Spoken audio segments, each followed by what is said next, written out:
শোয়ানোর পর বেদিনকে কতল করার অবস্থায় বেদিন নিচে আলী রাদিয়াল্লাহু তাআলা আনহু উপরে যখন বেদিনকে কতল করার জন্য শোয়াইলেন, আল্লাহকে খুশি করার জন্য তারা মারলেন এবং মরলেন।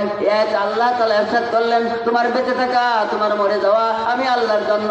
আলী রাদিয়াল্লাহু তাআলা আনহু বেদিনকে যখন শোয়াইলেন, শোয়া বেদিনকে যখন কতল করবেন, এই কতল করার অবস্থায় বেদিন আলী রাদিয়াল্লাহু তাআলা আনহুর মুখের ভিতরে থুতু মারলেন। আলী রাদিয়াল্লাহু তাআলা আনহুর মুখের ভিতরে কি করলেন? আপনার মুখে যদি আমি থুতু মারি, আপনি আমার ছাড়বেন না মারবেন? দেরি করবেন না তাড়াতাড়ি মারবেন? তাহলে আপনার মরাটা কি আল্লাহর জন্য হয় না আলী রাদিয়াল্লাহু তাআলা আনহুর মরাটা আল্লাহর জন্য হয়? হযরত আলী রাদিয়াল্লাহু তাআলা আনহু উনি কি করলেন? ওই বেদিনকে কতল করার অবস্থায় বেদিন যখন আলী রাদিয়াল্লাহু তাআলা আনহুর মুখের ভিতরে থুতু মারলেন, মারার সাথে সাথে ওই বেদিনকে আলী রাদিয়াল্লাহু তাআলা আনহু ছেড়ে দিলেন। বলি সুবহানাল্লাহ।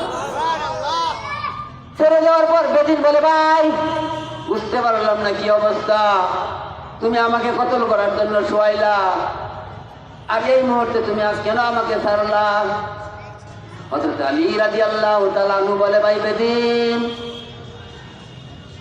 তোমার বাঁচার কোনো সুযোগ নাই আমার হাত থেকে, তুমি জানো, তারপরেও তুমি আমার মুখে কেন থুতু মারলা বলো?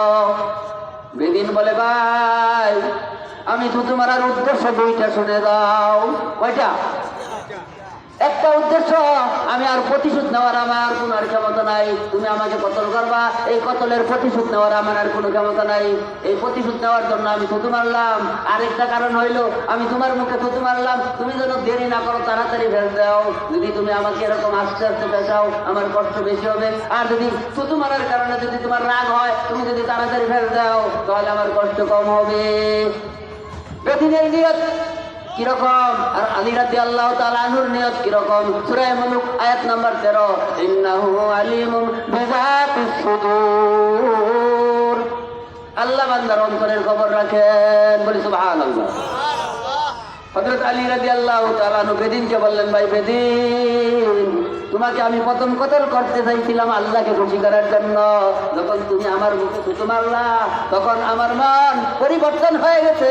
আরে আমার মুখে থুতু মারছ, তোমাকে কি আর ছাড়া যায়? এইবার যদি তোমাকে আমি কতল করি, আল্লাহ তাআলা আমাকে ধরবেন। ওই আলী, তুমি বেদিনকে কতল করিয়াছ, তোমার মুখে থুতু মারার কারণে, আমি আল্লাহকে খুশি করার জন্য কতল করো নাই।